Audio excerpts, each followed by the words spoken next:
దేవుడు మన పక్షమునుండగా మనకు విరోధి ఎవడు? తండ్రి, ఈ రాత్రి సభకు మమ్మల్ని నడిపించినందుకు మేము స్తుతిస్తాం.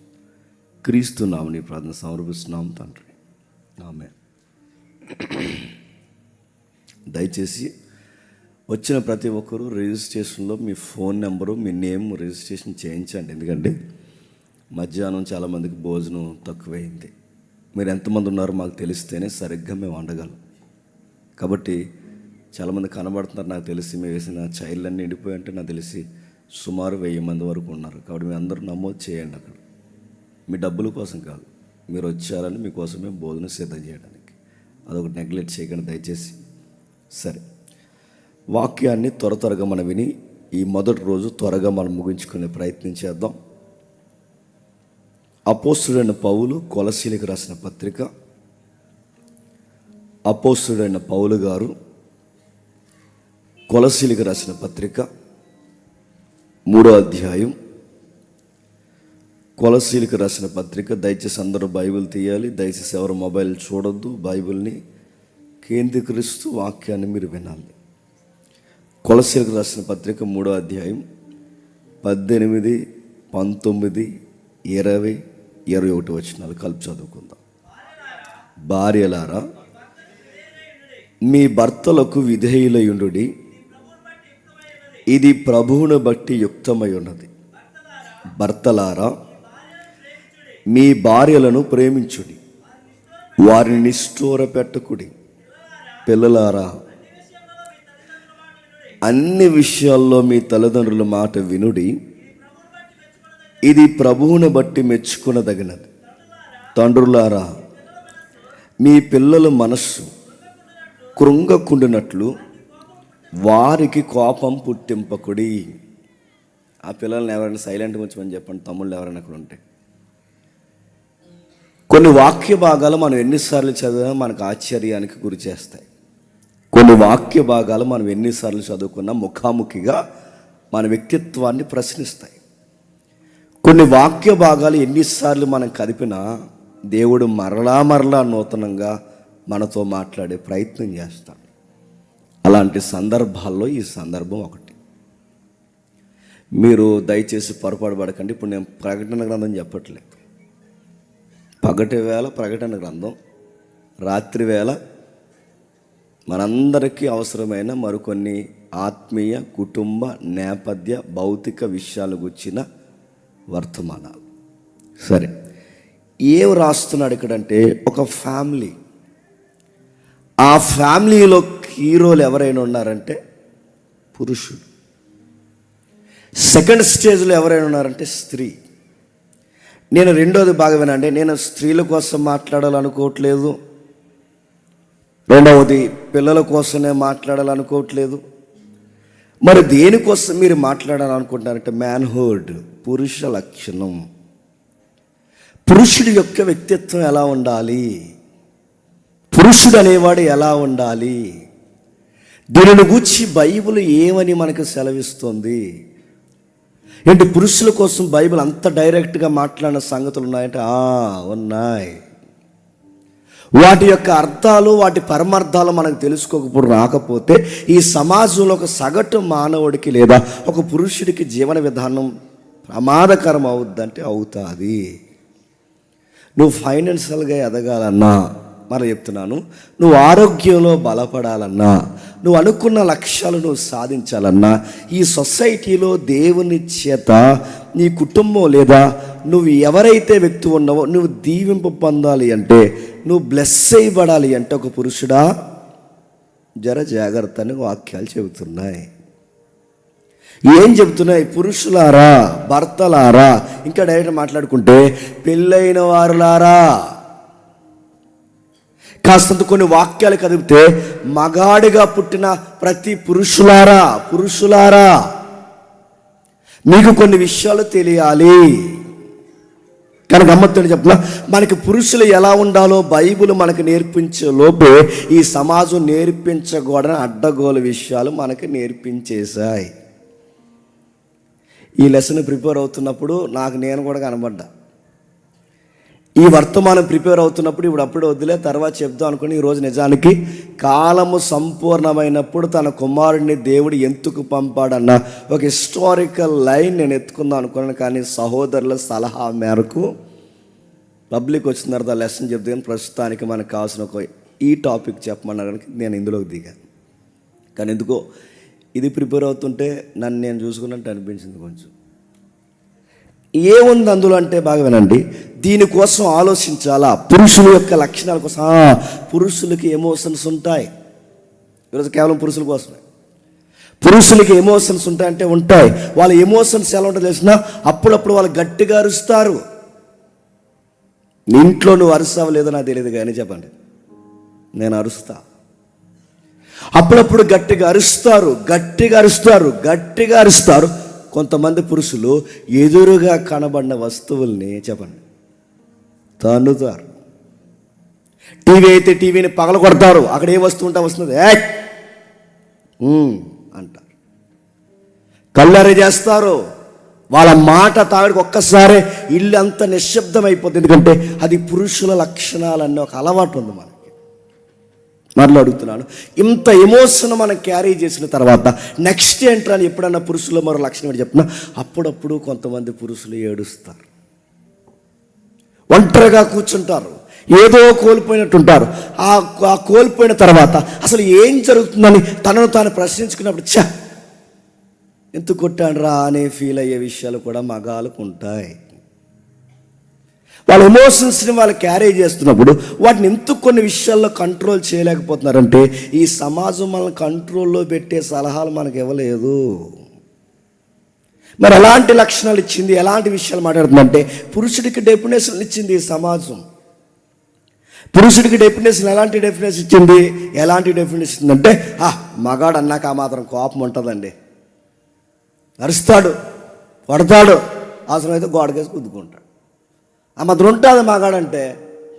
ఆ మీసాలకున్న పొగరు ఉంటుంది, ఆడి కండరాలకున్న పొగరు ఉంటుంది. ఆ మాత్రం అరుస్తాడు, కొడతాడు. 2 దెబ్బలు ఆడపిల్లని కొడితే ఏంటి కొడతాడు. ఈ వకాల్తా బుచ్చుకుని మనకు సలహాలు ఇచ్చేవాళ్ళు ఉన్నారు లేదా? పురుషుడు అన్నాక తిడతాడు, కొడతాడు, సంపాదిస్తున్నాడండి.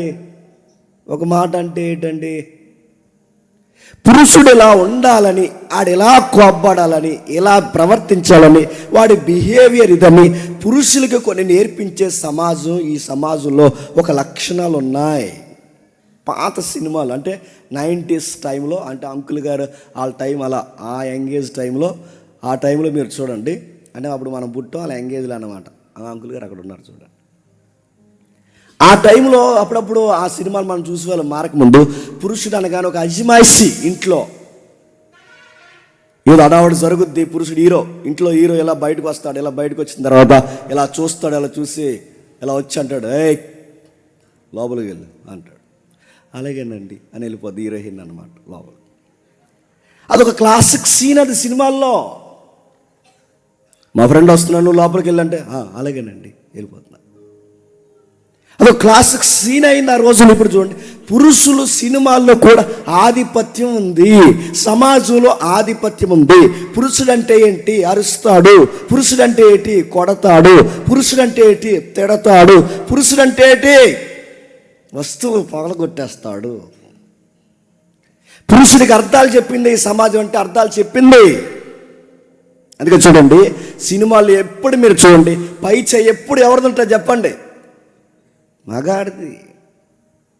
పురుషుడికి అంత పెద్దపేట ఇలానే ఉండాలని పాత సినిమాలు మొదలుకొని, పాత రచనలు మొదలుకొని జనరేషన్ అంతా అలా ఉండాలనగానే. అందుకే చూడండి, ఆ రోజుల్లో ఇంటి వెళ్ళాలనగానే మౌనంగా ఉండాలి, ఇంటి మగాడు అనగానే బాగా అరాలి, ఆడు కనుసైగుతో అనగానే లోపలికి వెళ్ళిపోవాలి. అదో రకమైన యాటిట్యూడ్ అది. ఇలా ఉండాలని ఎవరు నేర్పించారని నేర్పించింది ఈ ప్రపంచమే నేర్పించింది. అందుకే చూడండి, ఈ ప్రపంచం నేర్పించినప్పుడు ఆడపిల్లల మీద దాడి జరుగుతున్నప్పుడు కూడా వాళ్ళని సపోర్ట్ చేసేలా ఉన్నారు. కొంతమంది మగాళ్ళు ఉంటారు, బాగా వినాలి ఇవన్నీ. ఈ స్టోరీ మీకు అర్థమైతే కొన్ని ఎదరికెళ్ళి కొద్ది విషయాలు అర్థమవుతాయి. కొంతమంది మగాళ్ళు ఉంటారు, వాళ్ళు ఎలా ఉంటారు చెప్పినా, ఆడు అలా ఉండాలని అలా ప్రిపేర్ చేస్తారండి. ఎందుకు ఎప్పుడు ఆడు ముఖంలో నవ్వు ఉండదు, ముడిష్టి ముఖం అది. ఇలా వస్తాడు, ఇంట్లోకి వస్తాడు, పోలీసుడు ఇంట్లోకి వస్తే ఎలా ఉంటుందో చెప్పండి. ఈ పెద్ద మనిషి ఇంట్లోకి వచ్చినా కూడా చెప్పండి అలాగే ఉంటుంది. ఆడు పోలీసు వాళ్ళకి ఇంట్లోకి వచ్చి బాగా వినండి, ఆ ఇంట్లోకి వచ్చిన తర్వాత ఏయ్ ఏం చేద్దావు అని అడుగుతాడు. తిన్నావా? తిన్నానండి. పడుకో అంటాడు. ఎంత పోలీసుడు యాటిట్యూడ్ కాదు చెప్పండి. ఓ ఏంటి నడుతున్నాను, ఏంటి, ఆ తర్వాత అడగడం ఏంటి, తిన్నావా అని అడగంటే పడుగా 11 అవుతుంది, ఇంకా అర్ధరాత్రి వరకు ఎదవేసాలు ఎక్కువైపోయింది. మళ్ళీ నడుతున్నాను. ఈ యాటిట్యూడ్ చూడండి. ఒక ఆఫీసర్ వచ్చినట్టు, ఒక పోలీసుడు వచ్చినట్టు ప్రవర్తించే పురుషులు ఉన్నారా లేదా? ఏమాత్రం మీరు చూడండి, ప్రేమ లేకుండా, అనురాగం లేకుండా మీరు ఎక్కడ మీరు చూడండి, మేకపోతు గాంభీర్యాన్ని చూపిస్తూ వాళ్ళ ముఖం మీద నవ్వు లేకుండా, కనీసం ఒక ముద్దుగా మాట్లాడే మాట కూడా లేకుండా, ఇలా ఉంటేనే మాట వింటారన్నట్టు అలవాటు చేసుకున్న వాళ్ళు ఉన్నారా లేదు చెప్పండి. పైపచ్చికి ఫ్రెండ్స్తో అంటారా, మనం ఆ మాత్రం సీరియస్ మెయింటైన్ చెప్పితే మాట ఉండరు అది అన్నారట. ఎవరది? అదే మేడం. మాట ఉంది అది. నువ్వు ప్రతిదానికి బుజ్జి గజ్జి చెప్పండి బజ్జి అన్నావంటే మీదకి ఎక్కేస్తాం. అందుకు నువ్వు ఏం చేయాలి? సీరియస్గా తిన్నావా, ఏంటి, వస్తాం, కొడుగా అనాలరా, వచ్చేదాన్ని బుజ్జి, అలా బుజ్జి ఇలా బుజ్జి అంటే చెప్పండి, అది నీ మీదకి ఎక్కుతుంది. అందుకు నువ్వేం చేస్తావు? కంట్రోల్లో పెట్టాలి. కంట్రోల్లో పెట్టాలంటే నవ్వకెక్కువ లోకమైపోతావు. అందుకే చూడండి, చాలామంది మగాళ్ళు చూడండి, వీడు బయట అంత బాగా నవ్వుతాడు, అంత బాగా తిరుగుతాడు, స్నేహితులతో అంత బాగుంటాడు, ఆ ఇంటికి వచ్చేసరికి మాత్రం ఆ మాడు ముఖం వేసుకుని వస్తాడు. అలాగా ఆ గేటు దగ్గరే తేడా వచ్చేది వాతావరణం. ఆవిడ చూస్తే ఈవిడికి ఏంటి బండి ఎలా ఉందని ఆవిడికి ట్యాంక్స్ వచ్చేస్తుంటుంది. ఈ ట్యాంక్ ఒక ఇంటి వద్ద నువ్వు ఇంట్లోకి వచ్చేసరికి నీ పిల్లలు నవ్వరు, నీ ఇంట్లోకి వచ్చేసరికి నీ భార్య నవ్వదు, నువ్వు ఇంట్లో వచ్చేసరికి నీ తల్లిదండ్రులు నవ్వట్లేదు, నువ్వు ఇంట్లోకి వచ్చేసరికి అంత నిశ్శబ్దం అయిపోతుంది. నీకేమనిపిస్తుంది అసలు ఒక పురుషుడిగా? అరే నేను ఇంట్లోకి వచ్చేసరికి వాతావరణం ఒక్కసారి నిశ్శబ్దం అయిపోతుంది అన్నప్పుడు నువ్వు పెద్ద గొప్ప అనుకుంటున్నావు. కానీ గమ్మత్తడి చెప్పనా, నీ వల్ల భయపడి చేస్తున్నారు వాళ్ళు, భయపెడుతున్నావు వాళ్ళని. కౌగిట్లోకి ప్రేమగా గొర్రె పిల్లలు రావాల్సిన అమ్మాయి భయపడుతుంది. బుడిబుడి నడకలు నడుస్తూ నేను చూసిన వెంటనే నీ చిన్న పిల్లలు డాడీ అని నవ్వే నవ్వులు వాళ్ళలో కనబట్లేదు, భయపడుతున్నారు వాళ్ళు.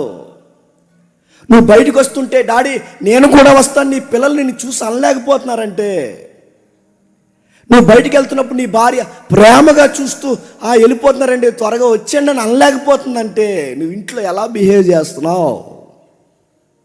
ఇంట్లో నీ వాతావరణం ఏంటి చెప్పిన, నీకు ఇదే బిహేవియర్ ఉంటే, ఇలాంటి మూడిష్టి వాతావరణం నీకుంటే, నీ ఇంట్లో నీ పిల్లలు నీ భార్య నీ కూర్చొని అనుకునే మాట ఏంటి చెప్పిన, వీడు త్వరగా బయటికి పోతే బాగుండు అనుకుంటున్నారు వాళ్ళు. నీ రెక్కల కష్టం మీద బతుకుతూ, నీ రెక్కల కష్టమే బతుకుతూ నీ నీడ వింటూ వాళ్ళు నీ నవ్వుని కూడా చూడలేకపోతున్నారంటే నువ్వు ఇంట్లో మగాడిగా నువ్వు ఎలా ఉంటున్నావు? అందుకే చూడండి, అలా పొగడ నడుతున్నాను. ఇంకా మ్యాన్హుడ్ అంటే ఈ సమాజం ఏమి నేర్పిస్తుంది? పొగరగా ఉండాలి, కోపంగా ఉండాలి, సమాజాన్ని బాగా వినండి కంట్రోల్ పెట్టేవాడు మగాడన్నట్టు చూపించాలి, పోలీసు వాళ్ళగా బిహేవ్ చేయాలి.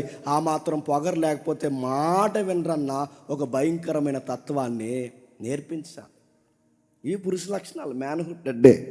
ఇంకేమి నేర్పించారు కొంతమంది, అరే మగాడంటే ఏంట్రా మగాడంటే వాళ్ళు అన్నారు, ఈ మాట తప్పుగా అంటున్నాను అనుకోకండి, సమాజంలో ఉన్న వల్గారిటీ వర్డ్స్ కొన్ని ఉపయోగిస్తున్నాను ఏమనుకోకండి, అది మరీ వల్గారిటీ కాదు, నాకు సెన్సార్ గుర్తుంది. వాళ్ళు సొసైటీలో మగాడంటే ఏమన్నదరే, ఒక అమ్మాయి ఆఫర్ ఇచ్చిందంటే చెప్పండి, ఆ అమ్మాయితో నువ్వు తప్పు చేయాలరా. మగాడవన్న తర్వాత అమ్మాయి పిలిస్తే నువ్వు వెళ్ళలేదంటే ఏం మగాడవురా. మగాడంటే సమాజం ఇస్తున్నది కోపడాలని డెఫినేషన్ ఇస్తుంది. మగాడు అనగానే సమాజం ఇస్తున్న డెఫినేషన్ ఏంటి చెప్పిన, సెక్స్ చేయాలంటుంది, విచ్చలవిడిగా సెక్స్ చేయాలంటుంది. మగాడు అనగానే సమాజం ఇస్తున్న మరొక డెఫినేషన్ చెప్పిన, మగాడికి కాస్తంత చెప్పండి కండ్లు ఉండాలంటుంది. మగాడు అనగానే సమాజం సంపాదించాలంటుంది. మగాడు అనగానే కాస్త భార్యని కొట్టాలంటుంది. మగాడు అనగానే ఇంకేం చెప్తుంది, సినిమాల్లో బయట ప్రతి విషయంలో ఒక మగాడిని ఒక భయంకరమైన మరమనిషిలాగా చూపిస్తుంది. అదే మగతనం అనుకుంటున్నాం. అందుకే చూడండి, సెక్స్ విషయంలో చాలా దారుణంగా మాట్లాడుతూ, శృంగార విషయంలో చాలా దారుణంగా మాట్లాడుతూ, చిన్నప్పటి నుంచే యంగేజ్లోకి వచ్చేసరికి స్నేహితుల దగ్గర నుంచి నేను చెప్తున్నాను, నా వయసులో నేను ఎన్నవే, చిన్న వయసు నుంచి యంగేజ్లోకి వచ్చిన దగ్గర నుంచి మన సర్కిల్ చెప్పే మాట చెప్పినా తప్పుగా అన్నాను అనుకోకండి, మీకు మీ సెక్షన్కి అంతా చెప్తున్నాను, తప్పుగా అనుకోకండి. మన చుట్టూ మన ఫ్రెండ్స్ సర్కిల్ చెప్పే మాట ఏంటంటే, నువ్వు కట్టుకోబోయేదాన్ని కానీ నీతో తిరిగేదాన్ని కానీ సెక్షువల్గా తాన్ని ఎంజాయ్లో ముంచేయాలని చెప్తారు. మళ్ళీ ఇంకొకరి వైపు చూడకూడదంటే, నీ మగతనం జీవించరా, వచ్చిన ఆఫర్ వదలకరా, ఇలాంటి దరిద్రపు మాటలు చెప్పినప్పుడు చాలామంది మగపిల్లలు చేసే తప్పు చాలామంది ఉండే ఉంటారు. ఒకవేళ లేకపోతే దేవుడికి మహిమ కలుగును కాక, ఆ సెక్షలో ఆ ఎదుటి వ్యక్తిని, అమ్మాయిని, లేదా నీ పర్సనాలిటీ ఎవరైతే ఉన్నారో ఎదురుగా ఉన్నా ఆ వ్యక్తిని నువ్వు తృప్తిపరచడానికి చాలామంది ఫోర్నోగ్రఫీకి అలవాటు పడ్డారంటే మీరు నమ్మగలరా? అంటే ఎలా చేయాలి, వాళ్ళని ఎలా హ్యాపీగా ఉంచాలి, అందులో భంగిమలేంటి, ఎలా ఉండాలని ఫోర్నోగ్రఫీకి అలవాటు పడిపోయిన వాళ్ళు ఉన్నారు. రెండోది, వయాగ్రా అనే కొన్ని ట్యాబ్లెట్స్ ఉన్నాయి. ఆ భయంకరమైన ట్యాబ్లెట్స్ వాడి గుండెపోటులు తెచ్చుకున్న చాలామంది పురుషులు ఉన్నారు.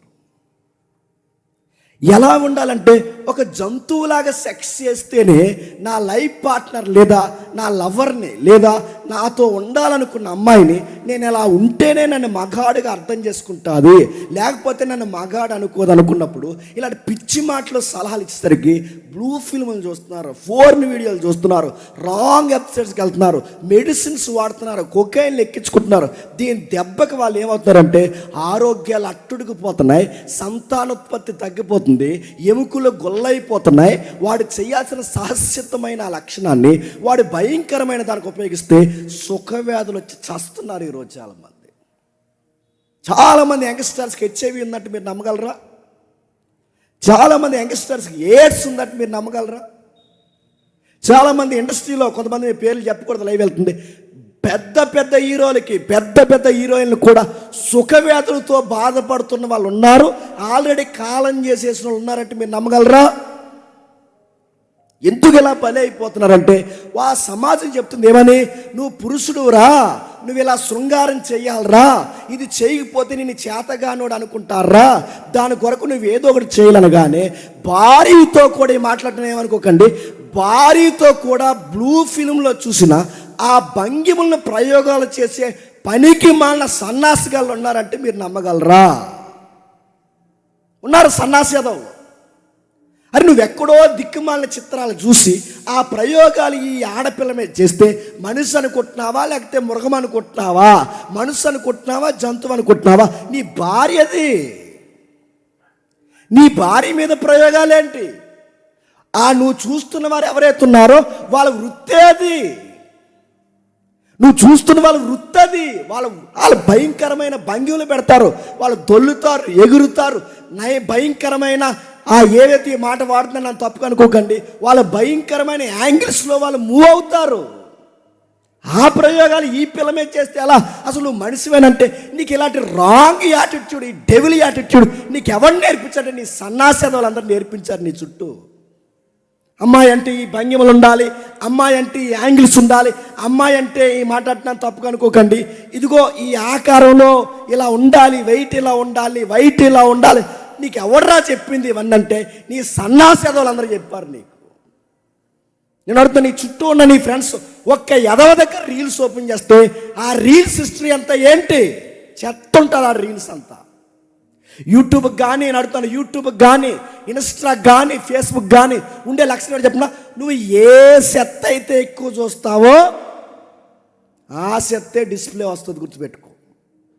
ఏమన్నా చూడండి, వాడు ఫోన్ చూసి యూట్యూబ్లో ఏమి వస్తున్నాయో చూడండి, దేవుడి పాటలు రావు ఎదవకి, ఏమొస్తుంది చెప్పండి? ఆ షార్ట్లు కానీ ఇవన్నీ అడుగుతాను, ఏం చూస్తున్నావు? ఇలాంటి ఎదవలు నీకు సలహా ఇవ్వడం ఏమని, నీ మగతనం నిరూపించుకోరా, నీ మగతనం నిరూపించుకోరంటే ఈ మగతనం నిరూపించుకునే ప్రయత్నం ఏ మగతనం? ప్రయోగాలు చేసి చంపేస్తావా పిల్లల్ని?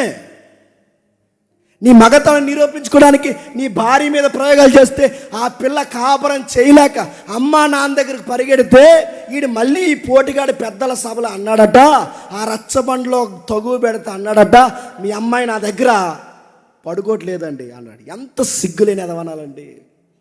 నలుగురు ఉన్నప్పుడు మీ అమ్మాయి నా దగ్గర పడుకోవట్లేదు అన్నావంటే నువ్వు పడుకోవడం వచ్చా అని అడుగుతున్నాను. నీకు మృగానివి, నువ్వు జంతువు, నువ్వు పనికి మాలిన ఎదల ఫోర్న్ సైట్లు ఉంటే, ఆ బ్లూ ఫిల్మ్ సైట్లు ఉంటే, ఆ రాంగ్ యాటిట్యూడ్ నీ పిల్ల మీద చూపిస్తున్నా ఉంటే ఎవడు చెప్పాడు నీకు మగతనం అంటే ఇదని? నేను ప్రేమగా నీ భార్య ముద్దెట్టడానికి భయపడుతుందంటే నీకు సెక్స్ చేయడం వచ్చా? నడుతున్నాను మగాడు, నిన్ను నడుతున్నాను మగాడు మగాడు అని ఏ మేసాలో గడ్డాలు చూసి మురిసిపోతున్నావో, నీ భార్య నీ కౌగిట్లోకి ఆనందంగా రాలేకపోతున్నా. నీకు సెక్స్ అంటే ఏం తెలుసు? బైబిల్ చెప్తుంది ఒక హెల్దీ సెక్స్ ఉంది బైబిల్లో. పానుపు నిష్కల్మషంగా, పానుపు ఆరోగ్యకరంగా, దేవుని దృష్టికి మానవుల దృష్టికి ఒక సమాధానకరమైన సంతాన ఉత్పత్తిలో సెక్స్ ఉండాలని బైబిల్ డెఫినేషన్ ఉన్నాయన్న సంగతి నీకు తెలుసా? పురుషుడి గురించి బైబిల్ ఎద్దేవా చేసింది, మాట్లాడింది. ఎవడైనా చెప్తున్నాను, నీ సర్కిల్లో, నీ కాలేజీలో, నీ ఉద్యోగంలో, ఈ సమాజంలో పురుషులారా ఎవరైతున్నారో, నిన్నే ఓ మనిషి, ఒక పురుషుడా, ఏ మ్యాన్ నీకే చెప్తున్నాను, ఎవడైనా ఇలాంటి సలహాలు నీకు ఇస్తే, నేను మళ్ళీ చెప్తున్నాను, అది రైట్ డెఫినేషన్ కాదు. మగాడంటే శృంగారంలో ఆరితేలిపోవాలని ఎవడని చెప్తే నమ్మకండి. ఇలాంటి బోర్డు సలహాలన్నీ పాటించి సెక్స్లో నాలెడ్జ్ నేర్చుకోవాలని పనికి మన సైట్లలో నాలెడ్జ్ పెంచుకొని చివరికి వాడు రోడ్డు మీదకి వస్తే ఆడ కుక్కనే ఆడ పిల్లనే సమానంగా చూసే సైకో ఎదవలు ఈరోజు తయారవుతున్నారంటే వీళ్ళందరూ ఇలా తయారవడానికి కారణం ఏంటి చెప్పండి? మగాడంటే ఎలా ఉండాలి, మగాడంటే ఎలా ఉండాలని అనవసరమైన వాటిని అలవాటు చేయడం వల్లేగా, ఈ బ్లూ ఫిల్మ్ అలవాటు అవడం వల్లేగా. ఇలాంటివి చూసినప్పుడు వాడి బాడీ రేగినప్పుడు, వాడు పరిపక్వత దశలో ఉన్నప్పుడు ఇలాంటి విషయాలు చూస్తే వాడికి రోడ్డు మీద ఆడ కుక్క ఆడ పిల్ల ఒకేలా కనబడుతుంది. వాడికి ఎందుకు వాడు అలా అయ్యాడు? కారణం ఏంటి చెప్పండి? వాడికి ఎవడో చెప్పాడు పురుషుడు అంటే ఎలా ఉండాలని. నడుతున్నాను, నీ ఇంట్లో చూసి నీ వదిని చూసినట్టు చూడలేకపోతున్నావు, నీ ఇంట్లో చూసి నీ చెల్లిని చూసినట్టు చూడలేకపోతున్నావు, నీ ఇంట్లోనే నీ మనుషులు చూసినట్టు చూడలేకపోతున్నావు. నువ్వు బయటికి వెళ్తారే ప్రతి ఒక్క నా పైనుంచి కింద వరకు ఆ పిల్లని నీకు ఎలా చూడాలనిపిస్తుంది? నీ చెల్లి కాదా, మీ వదిని కాదా, వయసులో ఉన్న మీ అమ్మ కాదా అని అడుగుతున్నావు. నీకు ఎలా చూడాలనిపిస్తుంది? నీకు పురుషుడు అనగానే ఆడపిల్లని రోడ్డు మీద కామెంట్లు చేసుకోవడమే పురుషుడు అనుకుంటున్నావా? బస్సులు వెనకాల తిరగడం పురుష లక్షణం అనుకుంటున్నావా? బస్ స్టాండ్లో పై బట్టలు నిప్పేసి నిలబడడం పురుష లక్షణం అనుకుంటున్నావా? కండలు జీవించుకోవడం పురుష లక్షణం అనుకుంటున్నావా?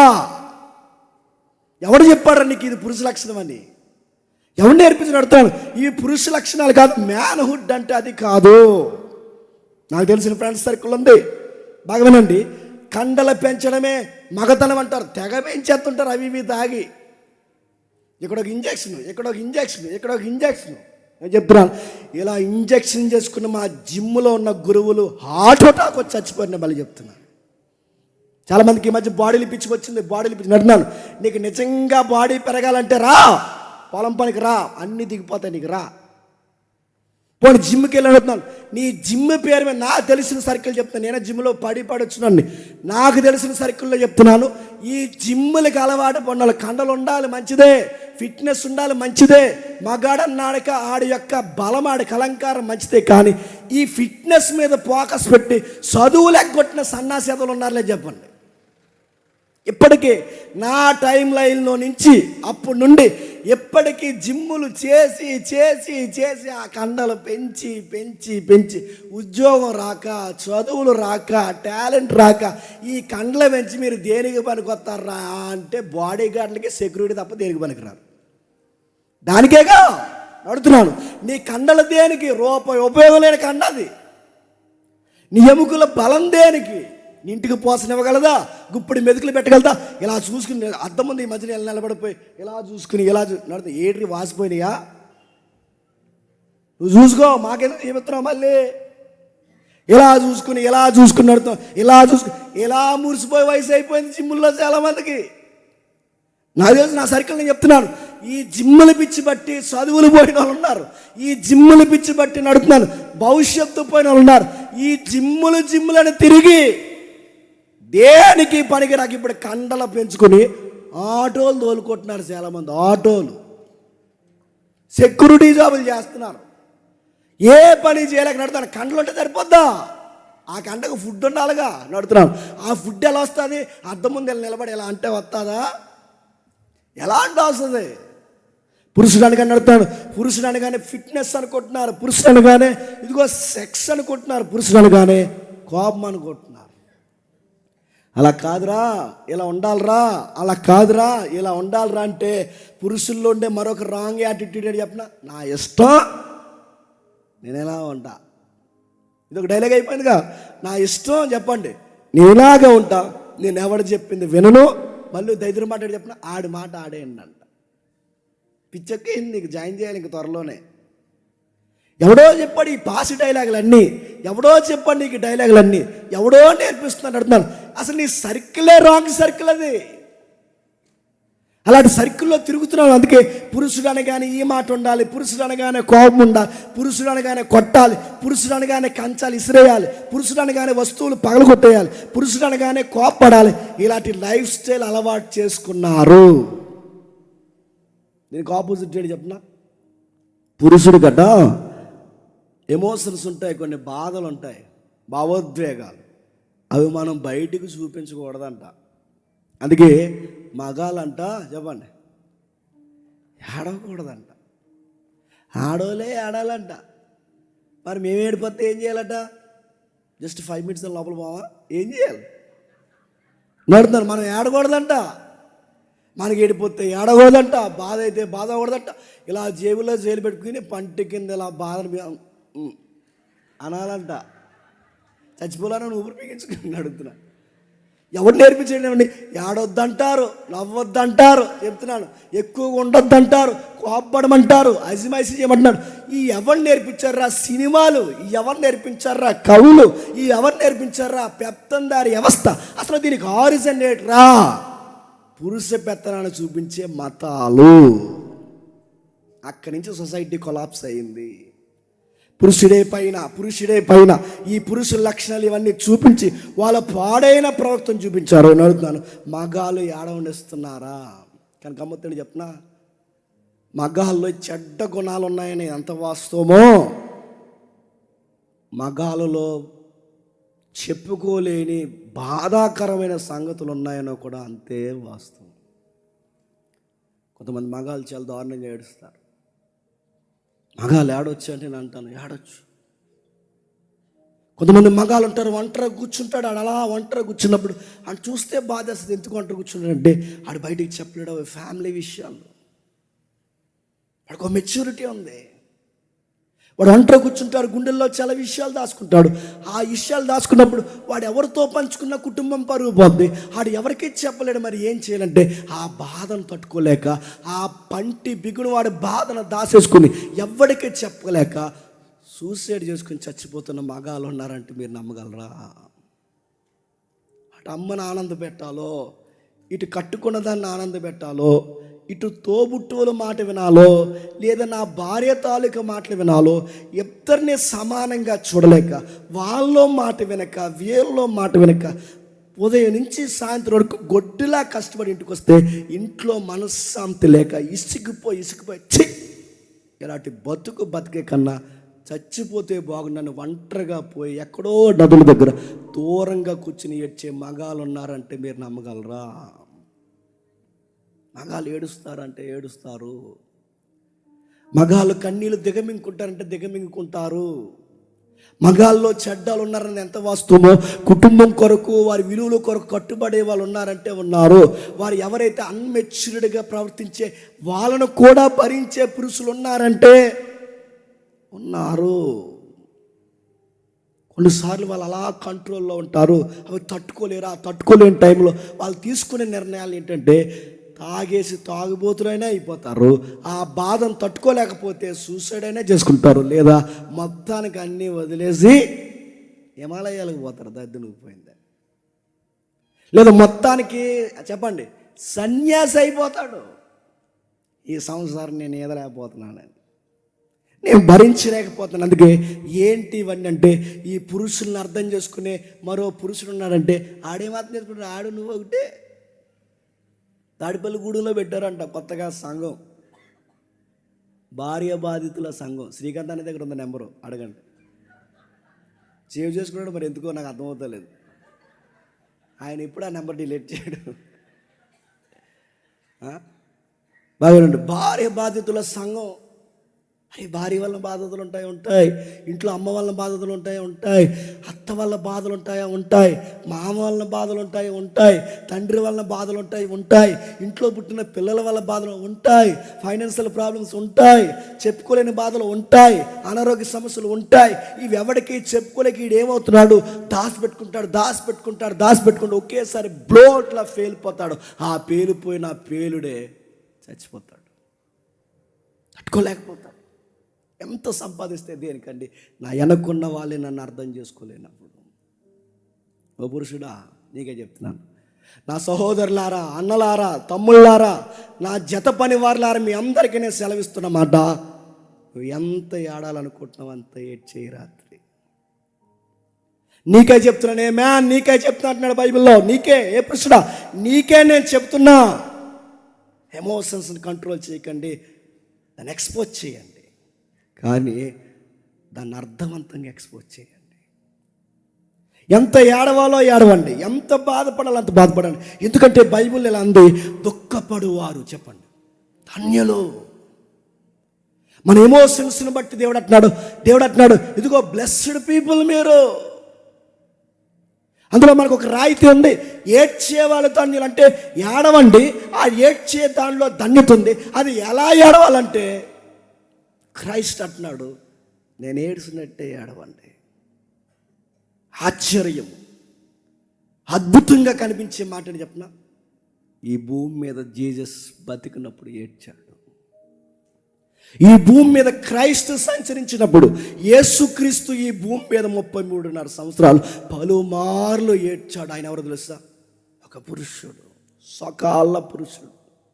ఆయన పేరే సకాల పురుషుడు. అంటే ఆయన వ్యాధికి గురయ్యాడు, బాధకు గురయ్యాడు. గెత్సెమనే వనంలో ఆయన బీపీ లెవెల్స్ పెరిగిపోయాయి. ఆయన ఎమోషన్స్ చాలా తీవ్ర స్థాయికి వెళ్ళిపోయాయి. ఎక్కెక్కేడ్చాడు, ఆడపిల్లలా ఏడ్చాడు, ఎంత ఏడవాలంత ఏడ్చాడు. ఆ ఏడ్చిన ఆయన, అనుభవాలు ఉన్న ఆయన, మనలాంటి బాధల గుండా వెళ్ళిన ఆయన, మన ప్రధాన యాజకుడైన ప్రభు అయిన యేసుక్రీస్తు వారు అంటున్నాడు, దుఃఖపడేవారు ధన్యులు, వారు వాదార్చబడతారు. ఆయన ఎందుకు అంత పెద్ద మాట అంటున్నాడంటే, ఆ ఎబ్రీ పత్రికలు అంటున్నాడు. ఒక్కసారి చూడండి, ఎబ్రీ పత్రిక త్వరగా, ఎబ్రీ రాసిన పత్రిక 4వ అధ్యాయం, ఎబ్రీ రాసిన పత్రిక 4వ అధ్యాయం 14-15 వచనాలు.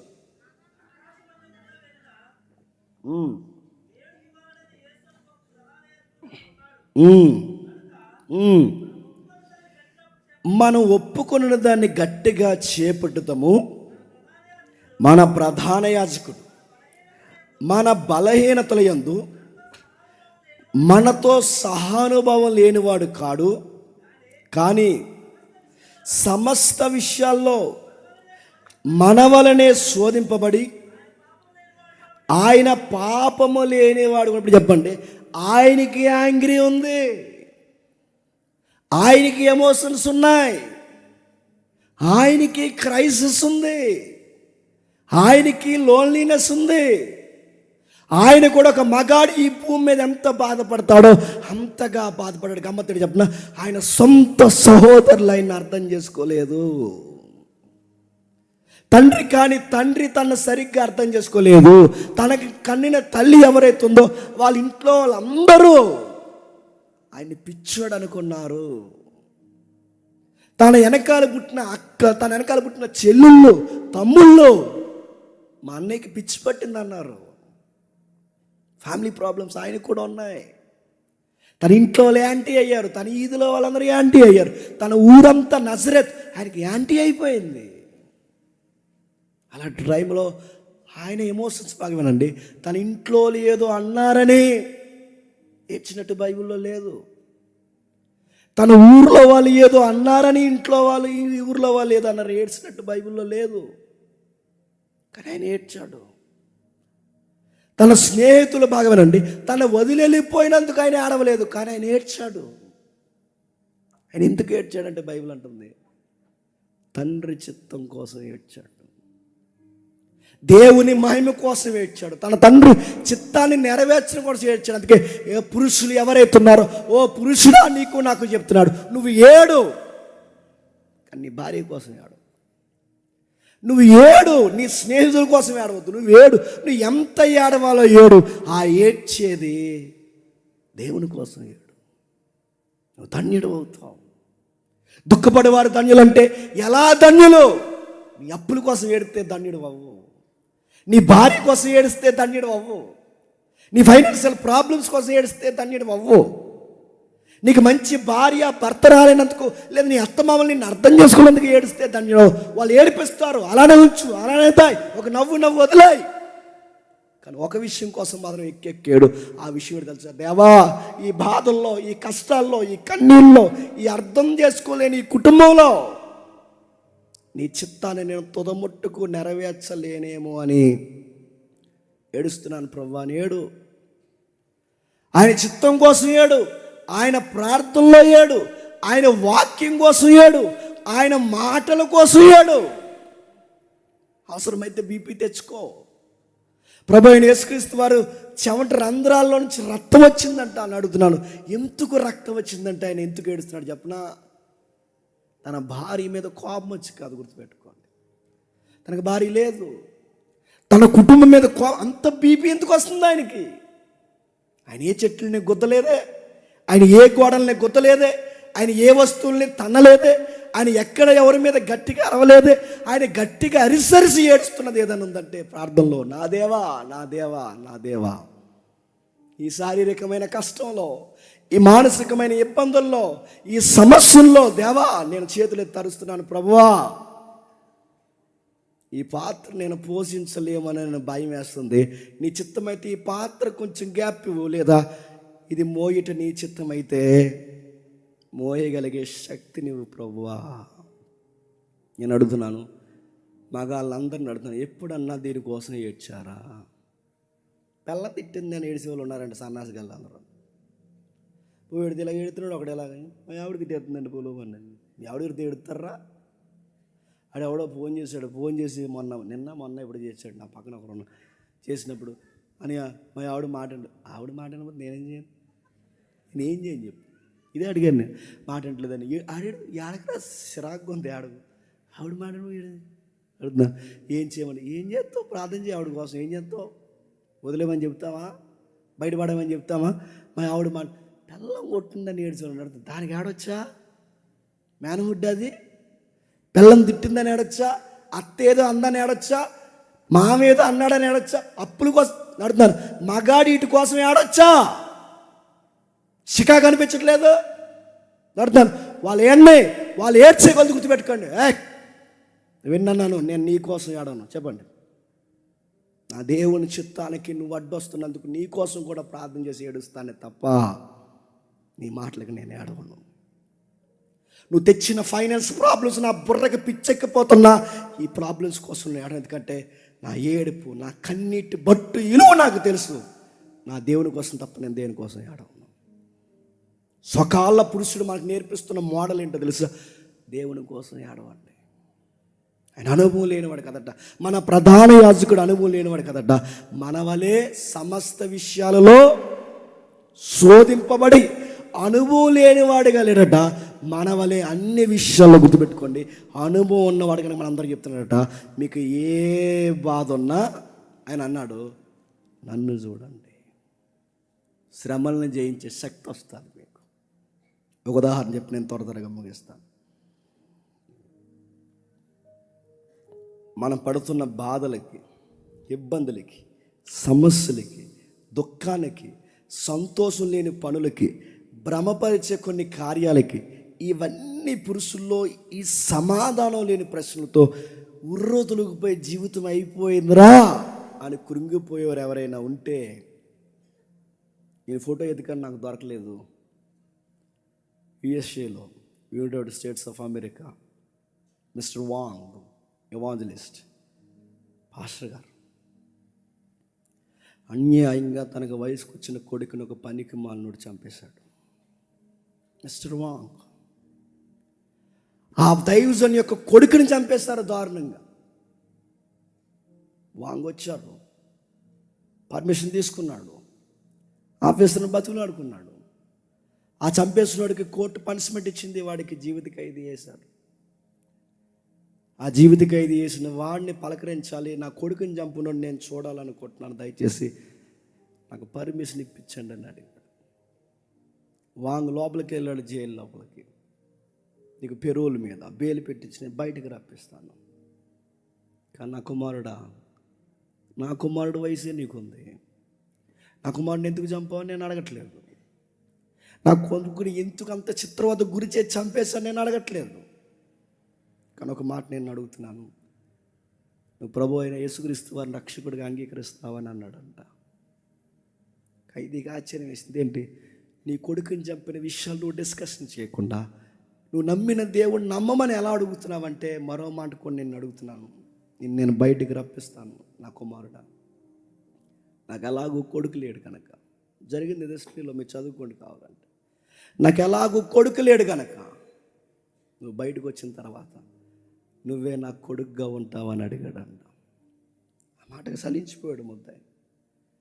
నీ కొడుకుని చంపి నన్ను కొడుక అని పిలుస్తున్నావు, నీ కుమారుని చంపి నన్ను కుమారుడు అని పిలుస్తున్నావు, నాకు బెయిల్ పెడతాను అంటున్నావు, నన్ను బయటకు తీసుకొస్తాను అంటున్నావు, నన్ను బయట పడేస్తాను అంటున్నావు, పైగా ఒక మాట నన్ను అంటున్నావు, ఐ అడాప్టెడ్ టు యూ, నిన్ను నేను దత్తత తీసుకుంటాను అంటున్నావు. ఈ లవ్ ఏంటి నాకు అర్థం కావట్లేదు అన్నాడు. అప్పుడు ఆయన అన్నాడు, నీకన్నా ఘోరాతి ఘోరమైన హంతకుడిని నేను, పలుమారు అనేకుల్ని మాటలతో చంపేశాను నేను, నా జీవిత భాగస్వామిని నా స్నేహితుల్ని పలుమార్లు ఆత్మీయంగా నేను చంపేశాను. ఈ హంతకుడిని ప్రేమించిన ఆ దేవుడు నాకు ప్రేమను చూపించాడు కనుక, మైసాన్ నేను నిన్ను కూడా ప్రేమిస్తున్నాను, నా కొడుకుగా ఉంటావంటే ఏడ్చి కాలు పట్టుకుని, జీవితంలో ఎంత పెద్ద తప్పు చేస్తే నాకు అర్థమవుతుంది, నేను చచ్చినంతకాలం నేను నీ కొడుకుగానే బతికేస్తానని కొడుకు అయిపోయాడు ఖైదీ. నేను ఒక విషయం చెప్తాను కదండి, నేను అడుగుతున్నాను, మన ప్రియుల్ని చంపినోడు ఎవడైతే ఉన్నాడో, మనం ఆత్మీయంగా బాహ్యంగా ప్రేమించిన వ్యక్తులు ఎవరైతే ఉన్నారో, అలాంటి వ్యక్తి మన కళ్ళ ముందుకు వచ్చి వాళ్ళని చంపేసిన వాళ్ళు మన ముందుకు వచ్చి, మనల్ని నాశనం చేసిన వాళ్ళు మన ముందుకు వచ్చి, మన కళ్ళ ముందు మన చావును కోరుకున్న వాళ్ళు మన ముందుకు వచ్చినప్పుడు చిరునవ్వుతో వాళ్ళని ఎలా పలకరించాలనే ఆ యాటిట్యూడ్ ఎలా వస్తుంది చెప్పిన, స్వకాల పురుషుడు నీ లైఫ్లో సెంటర్ ఆఫ్ అట్రాక్షన్ అయితే వస్తుంది. ప్రభు అయిన యేసుక్రీస్తు ఎవరైతే ఉన్నాడో, నీ ఎమోషన్స్ ధన్యత కంటే నిన్ను కొట్టిన వాళ్ళని కొట్టకుండా, నిన్ను తిట్టిన వాళ్ళని తిట్టకుండా, నిన్ను బ్లేమ్ చేసిన వాళ్ళు నువ్వు బ్లేమ్ చేయకుండా, నీ శత్రువును కూడా నీ చిరునవ్వుతో నువ్వు ఎప్పుడు పలకరించగలవో చెప్పనా, నీ లైఫ్లో సెంటర్ ఆఫ్ అట్రాక్షన్గా క్రైస్ట్ ఉన్నప్పుడు. మిస్టర్ వాంగ్, ఇంత లవ్ నువ్వు ఎలా చూపించగలుగుతున్నావంటే ప్రభు అయిన యేసుక్రీస్తు వారిని బట్టి. ఇప్పుడు చెప్పండి, పురుషులు ఎమోషన్స్ తట్టుకోగలరంటే తట్టుకోగలరు, ఎప్పుడు తట్టుకోగలరంటే పురుషులైన వారందరికీ బైబిల్ ఇస్తున్న సలహా, నీ లైఫ్లో క్రైస్ట్ ఉంటే తట్టుకోగలరు. నీ కోపాన్ని ఎలా ప్రదర్శించాలి నీకు అర్థమవుతుంది. నీ కోపంలో మళ్ళీ చెప్తున్న న్యాయం ఉంటుంది, నీ కోపంలో లీగాలిటీ ఉంటుంది, నీ కోపంలో జస్టిస్ ఉంటుంది. గుర్తుపెట్టుకో, నువ్వు కోపపడ్డావంటే దానికి ఒక అర్థం ఉంటుంది. నువ్వు కోపపడ్డావంటే కుటుంబం మేలు కోసం కోపపడతావు. నువ్వు కోపపడ్డావంటే దేవుడు అంటాడు, వెరీ గుడ్, నేను నీ సైడే స్టాండింగ్ తీసుకున్నాను అంటాడు దేవుడు. గుర్తుపెట్టు, ఎందుకంటే నా కోపానికి అర్థం ఉంటుంది. ఎందుకంటే నేను ఎందుకు కోపపడతానంటే నా లైఫ్లో నాకు తెలుసు దేనికి కోపపడాలో, దేనికి కోపపడకూడదో, దేనికి నవ్వాలో, దేనికి నవ్వకూడదో, ఏవి భుజాన్ని వేసుకోవాలో, ఏవి వేసుకోకూడదో నాకు అన్నీ తెలుసు. ఎందుకంటే నేను క్రైస్ట్ని ఫాలో అవుతున్నాను కనుక. నా కన్నీరు దేనికి పడితే దానికి అర్థంగా ఉపయోగించను, నా ఆనందాన్ని దేనికి పడితే దానికి అర్థంగా ఉపయోగించను, నా బాధని దేనికి పడితే దానికి, ఎక్కడ పడితే అక్కడ నా బాధను నేను బయట పెట్టను. నేను బాధపడ్డానంటే ఒకే ఒక విషయం కొరకు, దేవా నీ చిత్తమే సిద్ధించుగాక అని బాధపడతాను. ఇది ఎవరు నేర్పిస్తున్నారంటే నీకు నాకు నేర్పిస్తున్నది. గుర్తుపెట్టుకోండి, ప్రభు అయిన యేసుక్రీస్తు వారు. క్రీస్తుని చూస్తే ఇంకా ఏముండొచ్చు అంటే గుర్తుపెట్టుకోండి, ఏమీ లేని టైంలో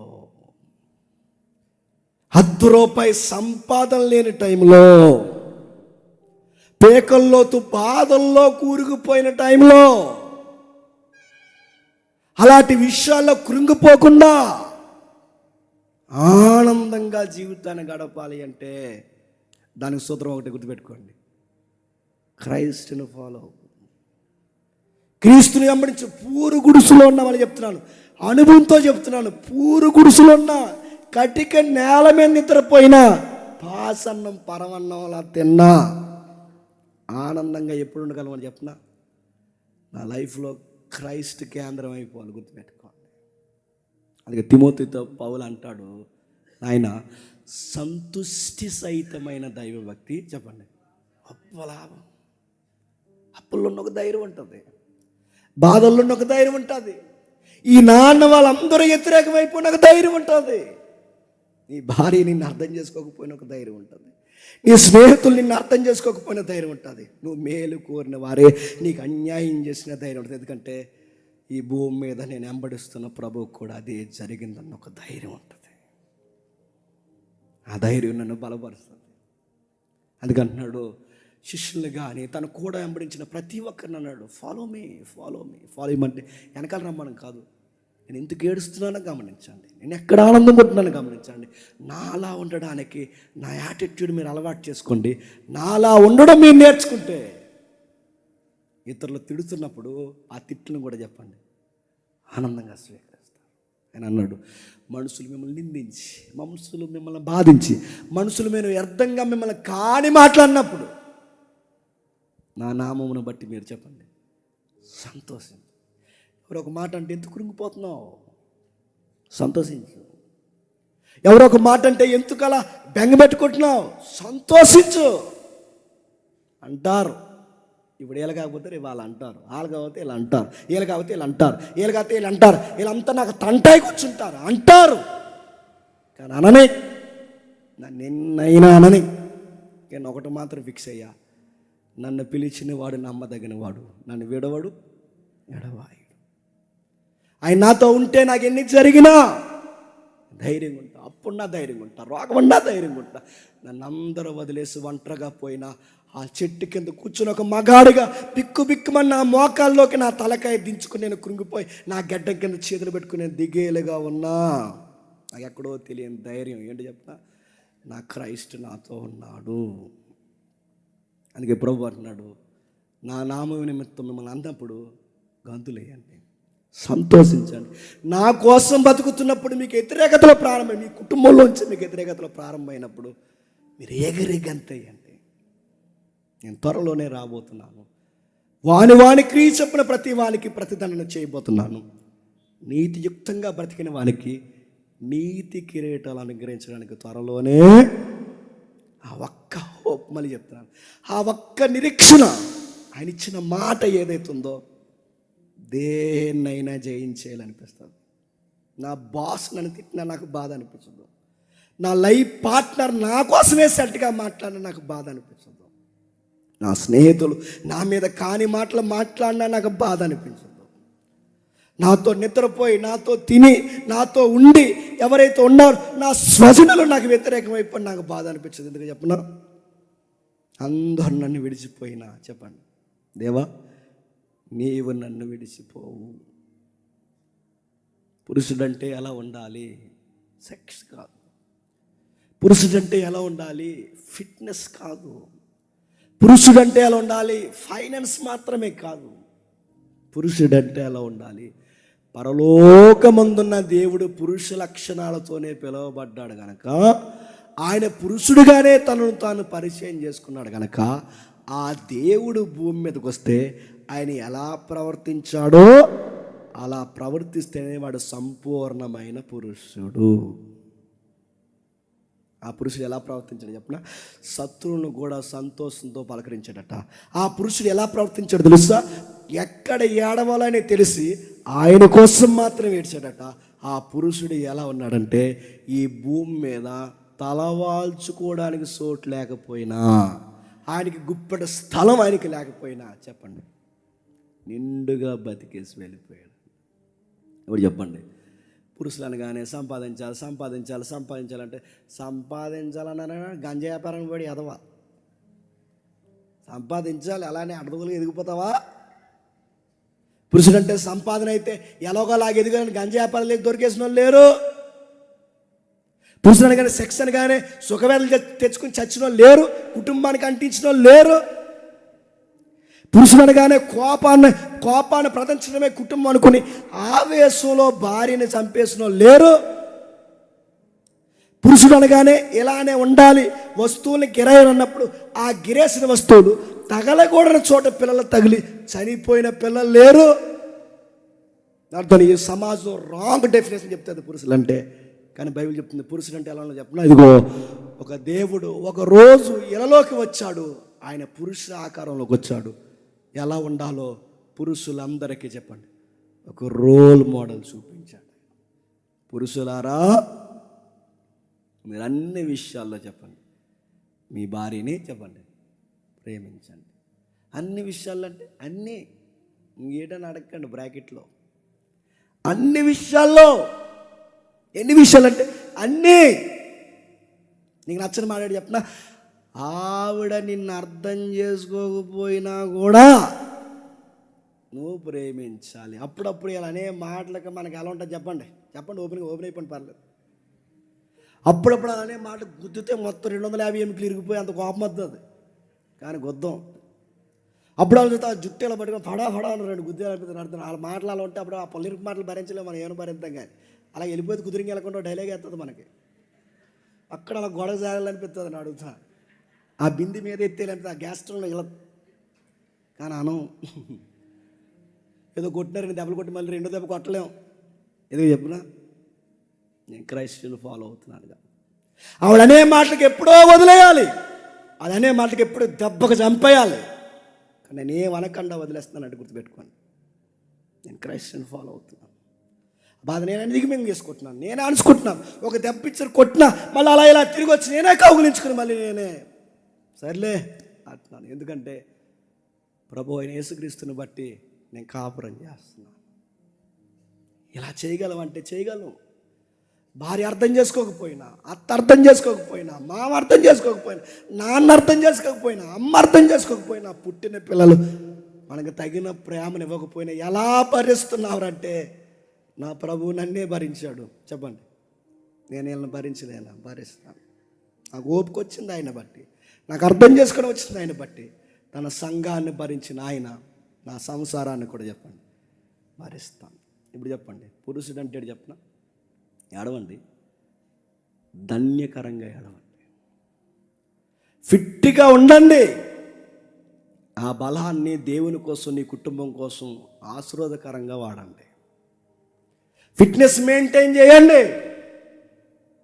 ఎంత తినాలి అంతే తినండి, ట్యాంకులు పెంచకండి. మంచిగా ఉండండి, కానీ ఆ అందాన్ని ఏదైతే ఉందో ఆ బలాన్ని నీ కుటుంబానికి రక్షణ కవచంగా వాడడానికి ప్రయత్నం చేయండి. తన సంఘాన్ని ఆయన అలా కాపాడుకున్నాడు. తన సంఘం కొరకు ఆకలి దప్పులుతున్నాడు. సంఘమైన తన భార్య కొరకు అసూలు బాస్తాడు. తన సంఘం కోసం మోకాలి మీద అరిగిపోయాడు. నీ కుటుంబంలో నీ సంఘం ఏంటి చెప్పిన, నీ సంసారమే నీ సంఘం.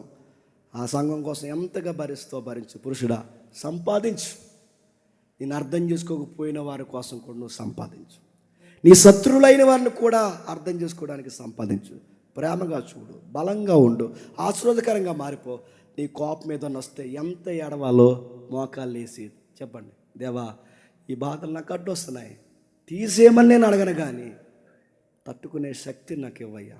నీ చిత్తమైతే ఇది మోయట, నీ చిత్తమైతే మోయగలిగే శక్తిని నాకు చెప్పండి దయచేయవయ్యని గత్యమనే వనం ప్రార్థనలు జ్ఞాపకం చేసుకోండి. ఇది పురుష లక్షణం అంటే. ఇలా కాకుండా మేము పెద్ద ఇంట్లోకి వచ్చి పోలీసు వాళ్ళలాగా అలా ఇలాగేసి అది ఇది అన్నావంటే నీ పిల్లలు కూడా నేను ఏమనుకుంటా చెప్పనా, రౌడీ ఏదో వస్తాడు ఇంటికి అనుకుంటారు ఎవరు, నీ పిల్లలే. నువ్వు ఇంటికి వచ్చినట్టునే డాడీ అని పరిగెట్టుకు రావాలి. నువ్వు ఇంటికి వచ్చినట్టునే తలుపు డోర్ ఓపెన్ చేసిన వెంటనే నీ వైఫ్కి జంక పిల్లలాగా అమ్మయ్యా వచ్చేసాడు అనిపించాలి. నువ్వు ఇంటికి వెళ్ళిన వెంటనే ఇంకా త్వరగా రావాలి కదండి అని అడిగేంత మాటలు నీ ముందు కనబడాలి. అలా కాకుండా 2 రోజులు ఇంట్లోనే ఉంటారా అని అడగకూడదు, గుర్తుపెట్టుకోండి. హ్యాపీగా అడగాలి. నీ పిల్లలు నువ్వు వెళ్తుంటే ఏడుస్తూ రావాలి. ఎంత బ్యూటిఫుల్ సీనో తెలుసు. నీ పిల్లలు ఏడుస్తూ రావాలి. నీ భార్య కూడా వెళ్ళిపోతుంటే 70 సార్లు చెప్పాలి, త్వరగా వచ్చే అని. ఈ సీన్స్ అని అలవాటు చేసుకున్నట్టున్నాను. ఇది ఎవరి లక్షణం చెప్తున్నా? ప్రభు లక్షణం. ఆయన వెళ్ళిపోతున్నాడు, ఆయన కోసం ఏడ్చారు. తన సంఘం, తన భార్య ఏడుస్తుంది, ప్రభా ఆయన పిల్లలు ఏడుస్తున్నారు, ప్రభా ఎప్పుడు వస్తా అంటే ఆయన అన్నాడు, ఇదిగో చెప్పండి, త్వరలోనే వస్తున్నాను, ఎదురు చూడండి, నేనుండు స్థలంలో చెప్పండి, మీరు ఉండులాగిన త్వరలోనే వస్తాను. ఇప్పుడు చెప్పండి, మ్యాన్హుడ్ అంటే చెప్తున్నా, క్రైస్ట్ యాటిట్యూడ్ని అలవాటు చేసుకోవడమే మ్యాన్హుడ్. That is manhood.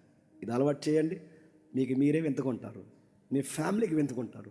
ఈ యాటిట్యూడ్ అలవాటు చేసుకుని మీరు సెమినార్ నుంచి ఇంటికి వెళ్ళిన తర్వాత ఆ బిహేవియర్ అలవాటు చేసుకోండి, మీరు ఖచ్చితంగా అడుగుతారు, అరే ఎంత మార్పు ఎలా అంటే అప్పుడు చెప్పండి, సోకాళ్ళ పురుషుడిని అంబడేస్తున్నానని చెప్పండి. ఆయన ఎవరు అని అడుగుతారు, ఆయన పేరు చెప్పండి, ప్రభు అయిన యేసుక్రీస్తు. ఇప్పుడు ఇన్నన్న నువ్వు ఏడవరంటే ఇక్కడ ఏడవను చెప్పండి, నాకు ప్రార్థన గది ఉంది చెప్పండి, అక్కడ ఏడుస్తానని చెప్పండి. నీ ప్రవర్తన, నీ మాట, నీ ధైర్యం, నీ బలము, నీ శక్తి, నీ నిర్ణయాలు, నీ దర్శనం నీ కుటుంబం వారికి, నీ చుట్టూ ఉన్న వారికి ఆశీర్వాదం అవునుగాక. ఆమేన్, ఆమేన్, ఆమేన్. ప్రార్థన చేసుకుందాం. Thank you. ప్రార్థన చేసుకుందాం. ప్రేమగల తండ్రి, కృపగల దేవ, పురుషుడు అనగానే రకరకాల అర్థాలు ఈ సమాజం చెబుతుంది తండ్రి. కండలు పెంచాలని, శృంగారం చేయాలని, సంపాదిస్తేనే మగాలమని, మగాడు ఏడవకూడదని, మగాడు కోప్పడుతూనే ఉండాలని, భార్యని కనుసైగులతో కంట్రోల్లో పెట్టాలని, గట్టిగా అరవాలని, ఇలాంటివే పురుషుడని చెప్తుందే తప్ప పురుషుడు సృష్టికర్త ముందు మోకాల్లోని, దేవా నన్ను వ్యతిరేకించే వాళ్ళని తట్టుకుని నా ఎమోషన్స్లో కూడా జాయ్ఫుల్గా నిలబడే ఒక ప్రవర్తన నాకు నేర్పించు ప్రభు అని అడిగే పురుష లక్షణాలు నేర్పించేవారు లేరు ఈ సమాజంలో. తండ్రి, కోప్పడుతున్న ఆ కోపాన్ని అనుసుకొని వాళ్ళకి కాని మాటలు అంటున్న ఆ మాటలు బిగించి దాన్ని ఓర్చుకోవడం ఎలాగో తండ్రి, గత్యం వనపు అనుభవాలు మాకు నేర్పించండి దేవా. పురుషుడంటే ఎలా ఉండాలో 33.5 సంవత్సరాలు ఈ భూమి మీద బ్రతికి చూపించిన తండ్రి, మీ సుతుడు, మా దైవం ఎంత ఆశ్చర్యకరంగా దీవెనకరంగా మారిపోయాడు తండ్రి. తన కుటుంబం తన పిచ్చోడు అన్నారు, తన స్నేహితుడు తన ఒంటరిని చేశారు, తను నమ్మిన వారు తనకు ఎన్నుపోటు పొడిచారు, అయినా దేనికోసం ఆయన ఏడవలేదు తండ్రి. తండ్రి, నీ చిత్తమే సిద్ధించి కాక నీ కోసం ఏడ్చాడే తప్ప ఈ లౌకికమైన ఏ శ్రమ కోసం ఏడవలేదు. అలా మేము ఏడిస్తే తండ్రి, దుఃఖపడేవారు ధన్యులనే ఒక ఆశీర్వాదం మా కొరకు దాసించావు తండ్రి. మా కన్నీళ్ళు విలువైనవి, మా ఎమోషన్స్ విలువైనవి, మా మాటలు చేతలు అన్నీ విలువైనవి తండ్రి. ఒక పురుషుడిగా తండ్రి, నేను సరి అయిన పాత్ర నా కుటుంబంలో నేను పోషించకపోతే నేను క్రీస్తుని మరుగు చేస్తాను దేవా. తండ్రి లేని కుటుంబాలు ఎలా ఉంటాయో ఈ సమాజాన్ని మేము చూస్తున్నాం. ఆ ఇంటి ఇల్లాల బతుకు ఎలా ఉంటుందో, ఆ పిల్లల చీకటి పనులు ఎలా ఉంటాయో మేము చూస్తున్నాం తండ్రి. ఒక పురుషుడు సరిగ్గా లేకపోతే ఆ కుటుంబం ఎంత అల్లాడిపోతుందో మేము చూస్తున్నాం దేవా. కానీ మేము ఇంకా సజీవంగా మా కుటుంబంలో ఉన్నాం తండ్రి. బతుకుండగానే మా కుటుంబాన్ని తండ్రి పట్టింపు లేని వారిగా మేము ఉంటున్నామేమో, చీకటి పనులకు మా కుటుంబాన్ని అప్పగిస్తున్నామేమో. బాధ్యత నేర్పించండి, బాగు చేయండి, బాగుపరచండి. పురుషుడిగా ఏ విధంగా మాకు బతకాలో నేర్పించండి తండ్రి. ఒక వందాతనం మాకు నేర్పించండి. ప్రతి విషయాన్ని గుండెల్లో దాచుకోవడం నేర్పించండి. మీ దగ్గర ఎక్కెక్కి ఏడవడం నేర్పించండి. మా కన్నీళ్ళు మీ సన్నిధిలో కాచడం మాకు నేర్పించండి. ఈ సమాజం మమ్మల్ని ఏడవద్దన్నా తండ్రి, కానీ మేము మీ దగ్గర ఏడుస్తాం, మిమ్మల్ని గోజాడుతాం, మిమ్మల్ని అడుక్కుంటాం తండ్రి. మమ్మల్ని దీవించి కరుణించి మాకు బలమీ తండ్రి అని మిమ్మల్ని అడుగుతాం తండ్రి. బలపరచండి. తమ్ముళ్ళు ఉన్నారు, పెళ్ళైన అన్నలు ఉన్నారు, పెద్దవారు ఉన్నారు, వీళ్ళందరికీ తండ్రి ఈ లక్షణాలతో బలపరుస్తారని కోరుతున్నాం. తెలుసు తెలియక ఇప్పటి వరకు కుటుంబంలో గలివిలున్నా వాటిని చిత్రవద గురి చేసుకుని విడదీసుకునే ప్రయత్నాలు చేయక క్రీస్తు వలె భరించే ఓపిక అందరికీ దయచేస్తారని కోరుతూ, నా జత పని వారిని, నా మాటలు వింటున్న వారిని, గాయకుల్ని, నా తమ్ముల్ని, అన్నల్ని, స్వార్థం లేకుండా పనిచేస్తున్న ప్రతి ఒక్కరిని తండ్రి మీరు దీవించండి. అన్నిటికన్నా ముఖ్యంగా ఈ సెమినార్ పాడైపోవాలని తండ్రి, ఈ సెమినార్ యొక్క నాశనాన్ని కోరుకుని మా మీద చెడ్డ మాటలు పలుకుతున్న సహోదరులు ఎవరైతే ఉన్నారో తండ్రి, వారిని కూడా మీరు దీవించండి. వారికి విశాలమైన దృక్కోణం వాళ్ళకి అలవాటు చేయండి తండ్రి. తండ్రి, ఎంత ధన్యకరమైన కార్యాలు ఇక్కడ జరుగుతాయో చూడగలిగే నేత్రాలు మమ్మల్ని విమర్శిస్తున్న వారు కూడా మీరు దయచేస్తారని కోరుతూ, మా శత్రువుల్ని, మా మిత్రుల్ని అందరినీ మీ చేతుల్లో పెడుతూ క్రీస్తున్నామని ఈ ప్రార్థన సమర్పిస్తున్నాం తండ్రి. ఆమేన్.